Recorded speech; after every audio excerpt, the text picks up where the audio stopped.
তোমরা করো তোমরা করো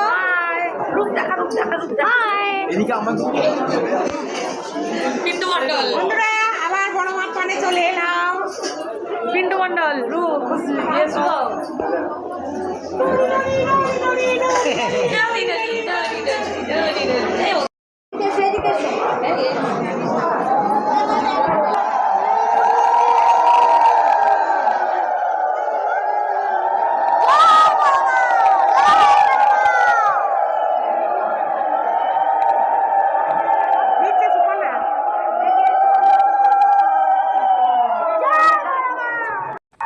দেখো বন্ধুরা, আমরা তাড়াহুড়া করে মায়ের মন্দিরে ঢুকে গেছি।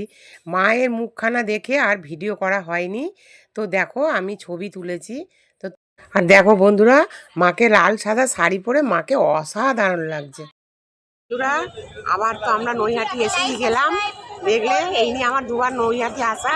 আর এই দেখো আমার ভাগ্নি আসবেটা গীতাই জোর করে নিয়ে এসেছি। হ্যাঁ, আর এই দেখো আমার পুরো পরিবার, আমার সংসার।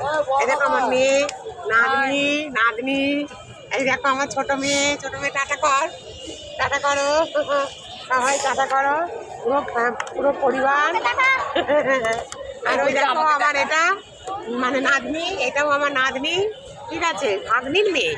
তো চলো বন্ধুরা, আমার ফ্যামিলি কেমন লাগলো একবার বলো কমেন্ট বক্সে, আর আমার কমেডিগুলো কেমন লাগলো বলো।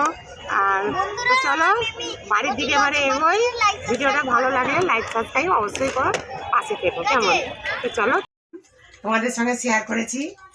তো বড় মা থানে গিয়ে আগে একটা ছবি নিয়ে এসেছি, আর এবারেও একটা ছবি নিয়ে এলাম, মায়ের ছবি। দেখলেই লোভ লাগে। দেখো আগের বারে ছবিটা অন্যরকম, আর এবারের ছবিটা এইরকম নিয়ে এসেছি। দেখো কত সুন্দর, দেখো মাকে, মা যেন জল জল করছে। এই ছবিটা নিয়ে এসেছি। আর একটাও নিয়ে এসছে আমার পুতি, এই দেখো এইটা ছোট্ট, কি সুন্দর, দেখো দেখেছো কি সুন্দর, দেখো ছোট্ট। আর এটা আমার মা বড়। আর আমি নিয়ে এসেছিলাম অন্য ধরনের, আমার ঠাকুর ঘরে আছে। আর এইটা নিয়ে এসেছি আমার পুতি দিদিমণিকে গিফট দেবো। এটা এই মায়ের মতন, এটা অন্য ধরনের কেমন। তো চলো এইখানে ভিডিওটা আমি শেষ করে দিই। আর মায়ের কাছে জানিয়েছি যে আমার যে বন্ধুদের কাছে আমি ভিডিও করছি, আমার বন্ধুদের যেন মনটা আমি পাই, বন্ধুদের মন যেন আমি জিততে পারি কেমন। তোমাদের মন জেতা মানেই আমার লাইফে মানে কি বলবো, ভীষণ আশীর্বাদ কেমন। তো চলো তোমরা আমাকে ভালোবেসো বন্ধুরা, আর আমার পাশে থেকো। হ্যাঁ, আমি খুব খুশি হব। তো চলো টাটা।